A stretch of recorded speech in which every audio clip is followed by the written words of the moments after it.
សេចក្តីថ្លែងការណ៍របស់រាជរដ្ឋាភិបាលកម្ពុជាក្នុងករណីចំនួនបញ្ហាព្រំដែនប្រាសាទរវាងកម្ពុជាហើយនិងថៃរដ្ឋាភិបាលកម្ពុជាបានធ្វើសេចក្តីប្រកាស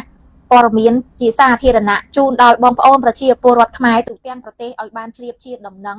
ក្នុងករណីចំនួនព្រំដែនដែលកំពុងតែកើតឡើងនាពេលថ្មីៗនេះរវាងភាគីថៃនិងកម្ពុជាបងប្អូនប្រជាពលរដ្ឋទូទាំងប្រទេសបានបង្ហាញនូវការគាំទ្រយ៉ាងពេញទំហឹងទៅលើរាជរដ្ឋាភិបាលកម្ពុជាសម្ដេចបវរធិបតីហ៊ុនម៉ាណែតក្នុងការរៀបសំណុំរឿងប្តឹងទៅតុលាការអន្តរជាតិយុត្តិធម៌ ICJ លើករណីប្រាសាទតាមាន់ធំប្រាសាទតាមាន់តូចប្រាសាទតាក្របីនិងតំបន់មុំ3ដែលបញ្ហាចំនួនព្រំដែននេះវារ៉ាំរ៉ៃអស់ជាយូរឆ្នាំណាស់មកហើយក្នុងការចរចាជាមួយនឹងភាគីថៃរហូតដល់ពេលថ្មីៗនេះមានការផ្ទុះអាវុធជាមួយគ្នាទើបធ្វើឲ្យរាជរដ្ឋាភិបាលកម្ពុជា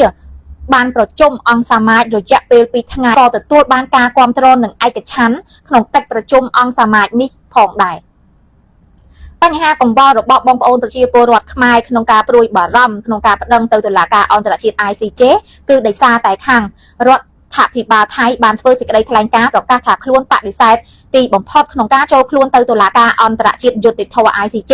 ដោយភាគីខាងថៃបានស្នើសុំធ្វើជំនួបកិច្ចប្រជុំរវាងកម្ពុជាហើយនិងថៃនាពេលខាងមុខនេះតាម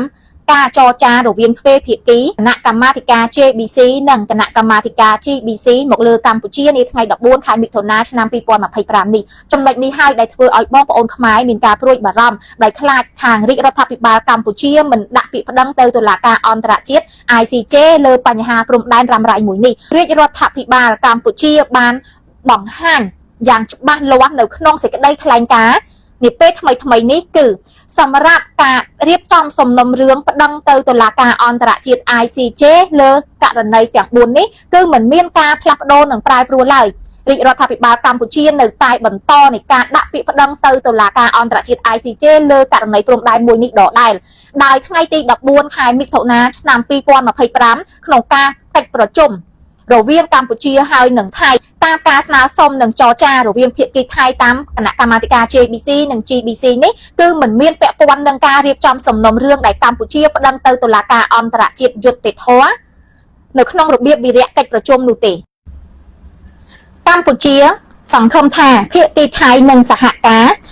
ក្នុងការរៀបចំសំណុំរឿងទៅតុលាការអន្តរជាតិយុត្តិធម៌ ICJ ដើម្បីបង្ហាញពីភាពយុត្តិធម៌និងការកសាងទំនុកចិត្តមិត្តភាពយូរអង្វែងនិងភាពជាអ្នកជិតខាងល្អ